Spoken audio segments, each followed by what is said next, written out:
the dancers, the girls actually, to help me and look for a guy. But they always try to find the cutest guy, and they'll come backstage just before that particular song and say, this guy on the left and what he's wearing. What do you think? Are there still things we don't know about Janet Jackson's life that people don't want to talk about? Sure, she's a real hero who's still changing things and letting people know things that have been kept secret for years. There's always more to the story, though. Do not forget that Janet's story is still unfolding, and you will not want to miss what comes next, so stay tuned. Janet Jackson, a name synonymous with pop royalty, has lived her life in the public eye. From her iconic performances and chart-topping hits to her deeply private personal life, Janet's journey is a tapestry woven with triumphs and tragedies. But what about the scandals that the public could never get enough of? Get ready to dive into the most shocking, controversial, and sometimes heartbreaking stories about the Queen of Pop herself. Trust me, you'll want to stay until the very end because we're unraveling the truth about a secret baby that has kept fans on edge for decades. Born on May 16th, Janet made her first television appearance was at the age of 7, performing alongside her brothers on the family's variety show, The Jacksons. Her early acting career flourished with roles in popular TV shows such as Good Times and Different Strokes. However, it was her music career that catapulted her to global stardom. Her 1986 album Control was a declaration of independence, marking her emergence as a force to be reckoned with in the music industry. With hits like Nasty and What Have You Done For Me Lately, Janet established herself as an artist unafraid to push boundaries. Let's go back to 2004 now. Janet Jackson and Justin Timberlake were singing at the Super Bowl halftime show, and everything was going well until there was a problem with their clothes. Janet's breasts were accidentally shown live on TV for a very short time. The news spread like wildfire, and Nipplegate was everywhere. Justin Timberlake's career took off, but Janet Jackson's was harmed by being banned by CBS and MTV, which hurt her success.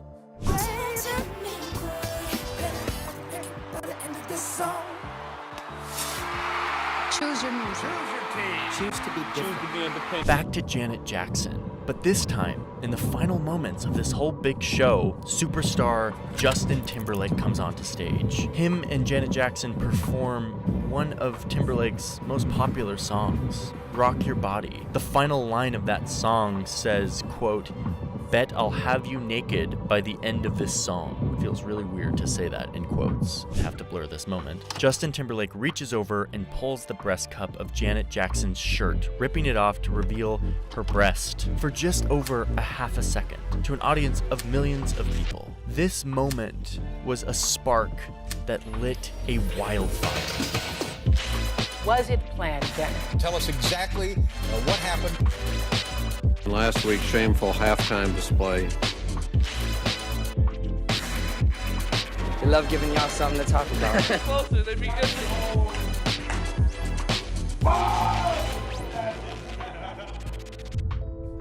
Publicity stunt. Okay, I was really young when this all happened, but I have been deep in it, reading like newspapers and stuff from that time, and I didn't realize that this half a second. First, she married James DeBarge in secret in 1984. Even though they were only married for a year, stories spread that Janet had a child with someone else during that time. She also kept her marriage to Renee Elizondo so secret that not even some of her closest family members knew about it until after they split up in 2000. Right? But that wasn't all. Janet's third marriage to Wissam Almana was also obscure. She didn't say she was married until she said she was pregnant at age 50. Since she keeps her life so secret, it's no surprise that the media and her fans made up all kinds of stories about it. Why did you not want people to know you were married? We just kept it private. It was just a very private thing. We never told anyone. And we I think one or two people in my family knew. We just ran off and kind of did it. And for the wrong reasons. We definitely loved each other, but it was more of a saving, thinking that you could save someone. By the age of 18, Janet Demita Jo Jackson had already released 2 studio albums and appeared on 3 popular TV shows. She was also 2 years into her first serious relationship with a member of another musically gifted family. Janet met James DeBarge when his group DeBarge made its debut on Soul Train, while Janet was there with her sister LaToya and brother Jermaine. Janet, it's been said, found James to be a nice, sweet guy. Even though it wasn't easy, the couple would sneak around to see each other as much as possible. They ended up taking their relationship to the ultimate level when they eloped in September 1984. Other than the exception of getting a blessing from LaToya, Janet kept her plans hidden from the rest of her family. She would later reveal that the impetuous decision was an attempt to take control of her life from her father, as she relayed in her 2022 Lifetime in A&E documentary. I wanted to be able to stand on my own feet, and at that time I thought that there was no other way I would be able to kind of get my own life, unless I got married. Any wedded bliss the couple shared, though, turned out to be short-lived. After they eloped to Grand Rapids, Michigan, where they were married by James' uncle, the groom left his bride alone on their wedding night. He said, "Okay, I'll be right back." And I'm sitting in a hotel room in Grand Rapids, Michigan by myself, just 18, and for 3 hours he never came back. I don't know, maybe it's this person in me that wants to help people. Subconsciously, when it comes to relationships, somehow I'm attracted to people that use drugs. James's drug abuse would continue to cause problems throughout their marriage. There are a lot of nights that I would go searching the streets looking for him, 8 o'clock in the morning, 4 o'clock in the morning. I remember times when I would find the pills and I would take them and try to flush them down the toilet, and we would be rolling around on the floor fighting for them. Once Janet had finally had enough, she sought an annulment in 1985. In the 1980s, there were reports that Janet Jackson had a child with James DeBarge without telling anyone and then gave the baby up for adoption. Janet denied it, but the rumors never went away. James DeBarge said the rumors were true in 2016 and said the child was raised by a family friend. However, no proof ever came up, and Janet kept denying it. They were saying that I had a child and I kept it secret. So during part 1 of the Janet Jackson documentary, the superstar addresses the rumors that she had a secret baby when she was married to James DeBarge in 1984. I had started taking birth control pills, and back then you could pick up weight taking them, and that's what happened to me. As Janet Jackson basks in the glow of her newborn baby boy at age 50, mystery surrounds long-standing claims that she has a long-lost secret daughter. Only she knows the truth. Christina DeBarge is keenly aware of the rumors. She's the 26-year-old daughter of Janet's first husband, James DeBarge, who's said to be the father of the mystery child. In an exclusive interview with Inside Edition, Christina, who's a singer herself, says reports about the existence of Janet Jackson's secret daughter could be real. Do you have a secret sister? I believe I do have a sister out there. Janet Jackson was 18 when she married DeBarge in 1984. In an interview with Inside Edition in 2000, DeBarge wouldn't confirm nor deny the birth of a daughter with Janet. If it's true, you'll find out when she's ready for you to find out. I'm sure he feels betrayed. I'm sure he feels sad. I'm sure he feels disappointed. I'm sure he feels like he was robbed of that relationship with his daughter. But at the same time, I know my dad loves Janet till this day, and he doesn't want to hurt her. According to published reports, Janet's alleged daughter was raised by her older sister Rebe Jackson in Las Vegas. Other reports claim the child was placed in foster care. Now we will discuss the alleged fight between Janet Jackson and Madonna, which the media love to talk about. The press loved putting these two pop queens against each other in the 1990s, even though there was no proof of a fight. There were a lot of rumors and some subtle jabs and conversations about who was more popular, successful, and had more fans. In fact, Janet said in interviews that Madonna wasn't someone she wanted to be like, and Madonna said some things that could have been taken as rude. So what began as a fight made up by the media? As it turned out, it was just another story that got way out of hand. See yourself going head to head with Madonna? It's dance music, I'll say that, which is very similar. I think, how do I put this? I think what I do has class to it. I'll say that. It's a Janet Jackson thing. She came in on the vibe and dissed me. What is that all about? You know what? I don't know. I read it myself and I'm like, okay, that sounds ominous. What did I do? I've never met the woman. Don't know anyone she knows. I'm mystified. Maybe she'll tell me one day. That's really bizarre. Yes, well, rather transparent. The media didn't hold back. They were always talking about her body and how she looked in small ways. Someone always had something to say about her, no matter how thin or curvy she was. But Janet didn't let the mean words bother her. Instead, she took charge of the story. Other things we learned about Miss Janet from her InStyle cover story: she feels most beautiful when she's with her son. She also loves her wigs. I have a lot of hair habits because it's easy. I love this one because it's because it's very easy to put on and take off. I think my favorite is I would say Scream. The photo shoot shows Janet's life is good 16 months after her split from billionaire Wissam Almana. Janet hopes to be a mentor and is all about empowering others. She says, "I want to help women who are suffering from being in relationships where men have them gagged. Enough of anyone trying to manipulate me. You don't even deserve to be in my presence." She has broken gender and racial barriers endlessly through her decades-long profession, becoming one of the world's most illustrious artists. But her career hasn't been without turbulence and heartbreak.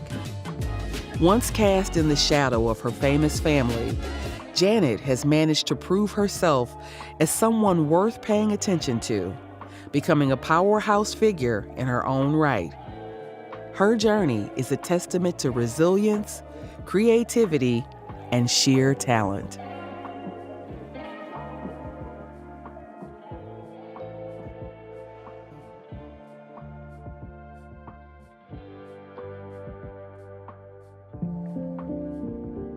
Janet Jackson was born on May 16, 1966, in Gary, Indiana, the youngest of 10 children in a working-class African-American family who shared a 2-bedroom house on Jackson Street. People were wondering if Janet was really singing live because she is known for her high-energy shows with crazy dance moves. But here's the thing. Janet has always been honest about using pre-recorded words when she does difficult dance moves. It wasn't about pretending, it was about giving the best show you could. In defense of her choice, she said that for some songs, it was just easier to get some help with the singing so she could focus on giving her fans an amazing show. Some people still talk about how great Janet's shows were, and she's always been honest about how hard she worked to make them great. Beyonce, no one believes you. More than 1 million people will be watching Sunday. But I for sure won't be one of them. So please, don't try it. And if you doubt me, trust me. Know my lip singing. I've done it my entire career. You better sing live, bitch. We'll be watching Sunday live.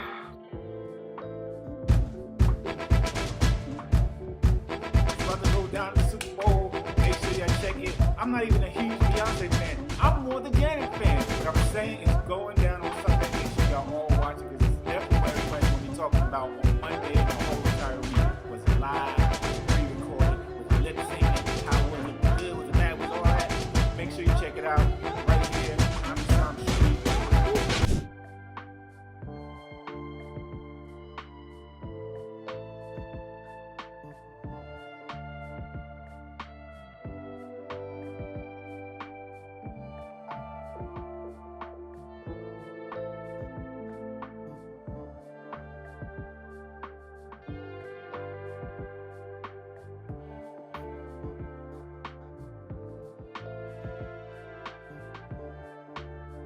Janet, I'm curious on just normal Janet Jackson things, if you don't mind me asking.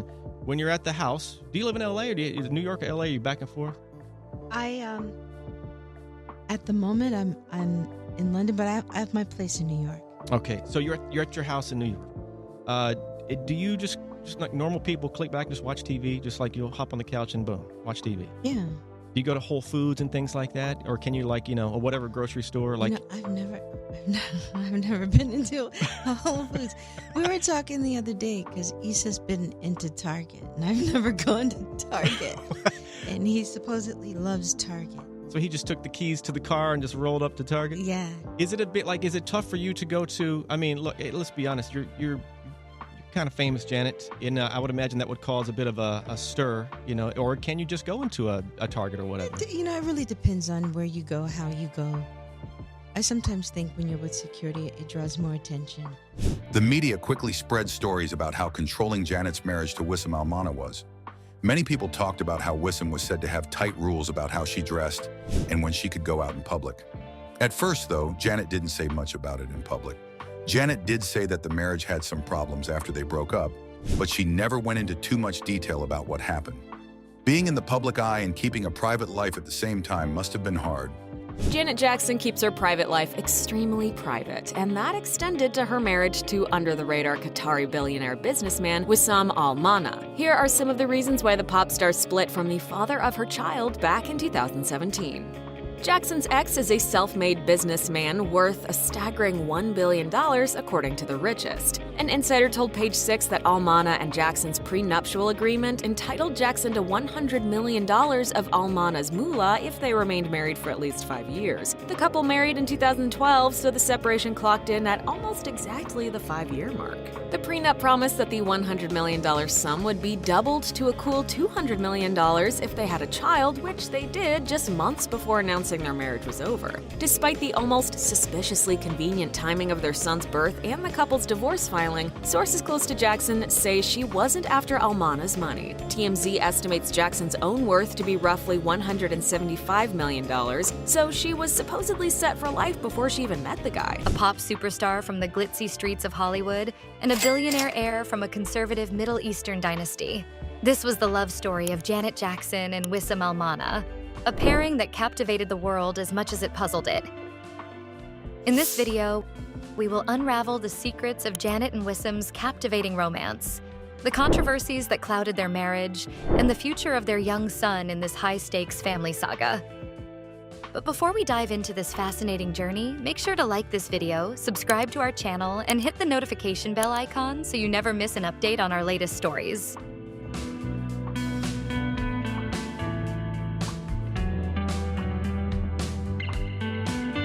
Let's get started.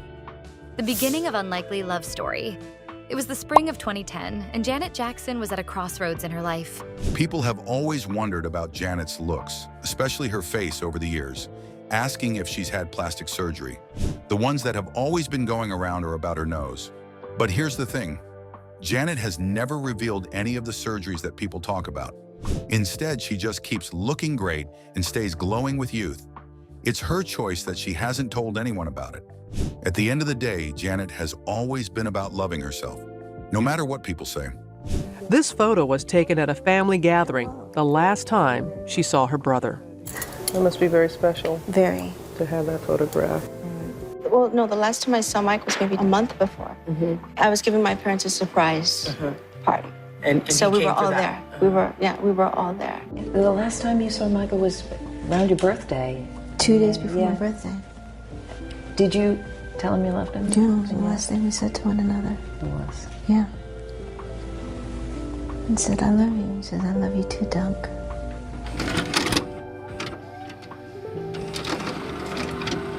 You know, I just, in introducing you, said we all remember where we were when we heard that Michael Jackson had died.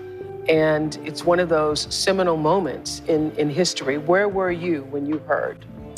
I was at home in New York. I was at my house in New York. You know, another day, another morning, and I get a call.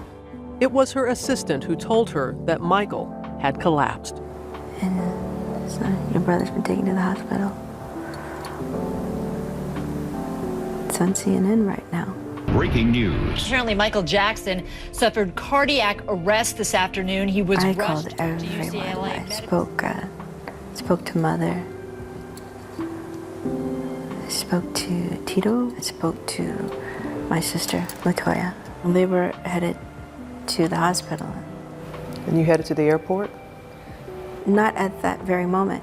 It's a secret that when I was like 16, I changed my nose. So I did. Would I do it again? I don't know.